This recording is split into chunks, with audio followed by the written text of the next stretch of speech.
O apóstolo Paulo, em sua segunda viagem missionária, após chegar à Europa, na cidade de Filipos, passar pela cidade de Bereia, de Tessalônica, Atenas, vai chegar agora na cidade de Corinto.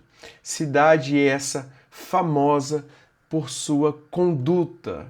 Ela era famosa pelo templo de Afrodite. A expressão agir como coríntio era sinônimo global naquela época de devassidão sexual. O ambiente dessa cidade, que havia sido destruída em 146 a.C. e reconstruída com foco em poder e riqueza, tinha uma população densa de cerca de 200 mil habitantes. Era uma grande oportunidade para o evangelho se propagar, pois era a capital política da Acaia, fundada por Júlio César em 44 a.C. Localizada entre dois grandes portos, conectava a rota comercial entre Roma e o Oriente. Um vácuo moral e espiritual estratégico, o local ideal para quebrar barreiras entre judeus e gentios e espalhar a mensagem globalmente.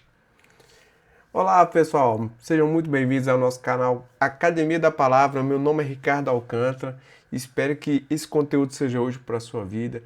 E se você ainda não é inscrito, por favor, se inscreva no nosso canal, deixe seu like, compartilhe os nossos vídeos, que o YouTube vai entender que esse conteúdo tem relevância e pode indicar para mais pessoas. Então nos ajude a propagar o ensino da palavra de Deus, tá bom? Que Deus te abençoe e fique comigo mais nesse vídeo. Paulo, em Atos capítulo 18, no verso 1 ao verso 4, é apresentado alguém que está ali reunido com Priscila e Áquila, que haviam sido expulsos de Roma devido a um decreto do imperador Cláudio, pois, segundo o imperador Cláudio, os judeus estavam causando muito tumulto em Roma.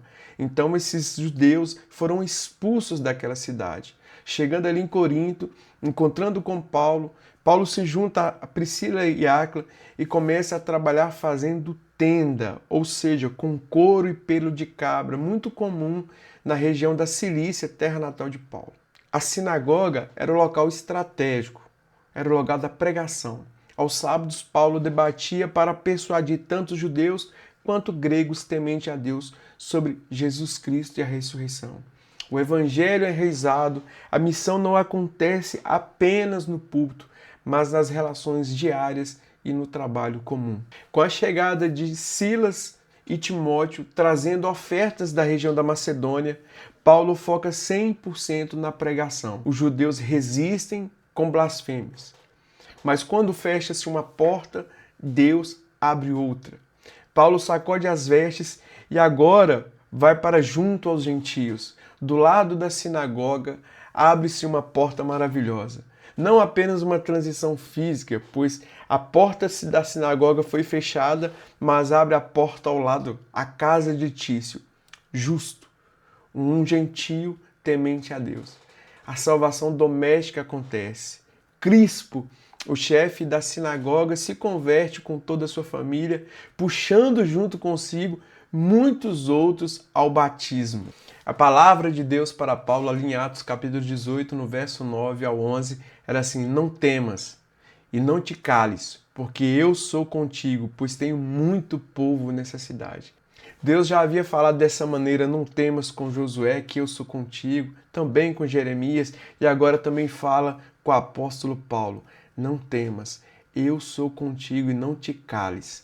Deus está ali reforçando em Paulo o desejo de Deus para que ele continuasse pregando aquela cidade que tanto carecia da graça e da misericórdia de Deus. Os judeus, aproveitando da chegada do procônsul Gálio, irmão do filósofo Sêneca, em 51 e 52 d.C., tentam criminalizar Paulo para banir o cristianismo com a lei romana. A decisão política de Gálio era reunir-se e entender que ele não tinha nada a ver com o que estava acontecendo.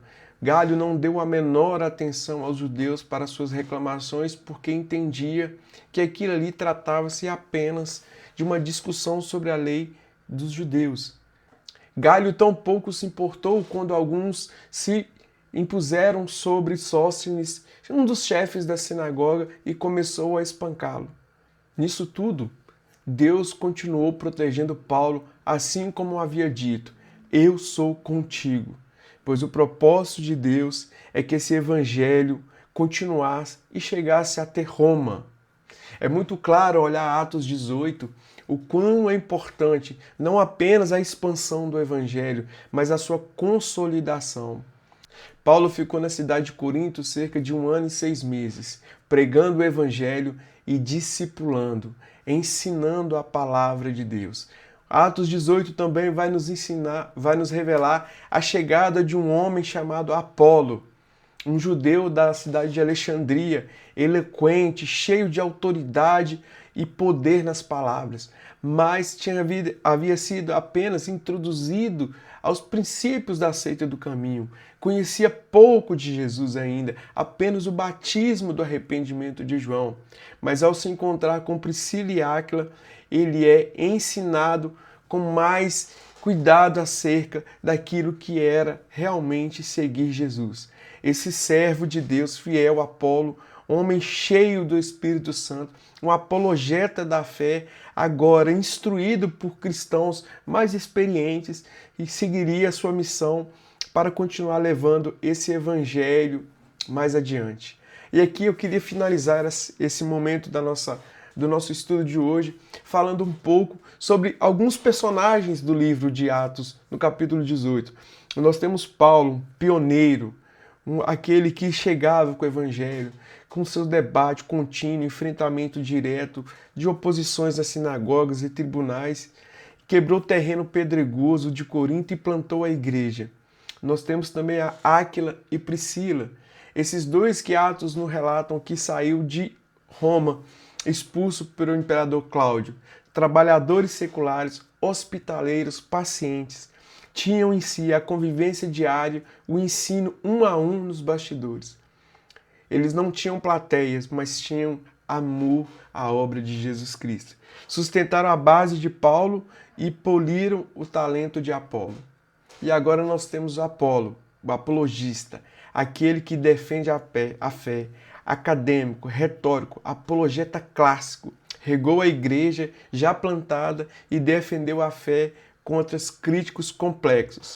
O que nós podemos tirar de lição disso tudo, para nós hoje, para as nossas lideranças, é que crescimento exige permanência. A conversão pode ser instantânea, mas transformar a cultura de uma cidade como Corinto requer tempo. Paulo esteve ali quase 1 ano e 6 meses no mesmo solo, trabalhando, resiliente e com estabilidade. Ministério também é plural e integrado. Deus usa fabricantes de tendas, donos de casa, acadêmicos e até políticos indiferentes. O trabalho secular não é um plano B, é uma plataforma missionária sagrada. Converter também, a gente precisa aprender essa lição, não basta. É preciso discipular. A história de Apolo e do casal Priscila e Áquila prova que talento, zelo e conhecimento bíblico sem mentoria próxima formam líderes limitados. O discipulado multiplica o potencial. Por fim, quero concluir esse momento de estudo de hoje dizendo que o Evangelho não transforma cidades apenas pela pregação. Ele cria raízes através do discipulado paciente e da perseverança. Eu queria repetir esse finalzinho.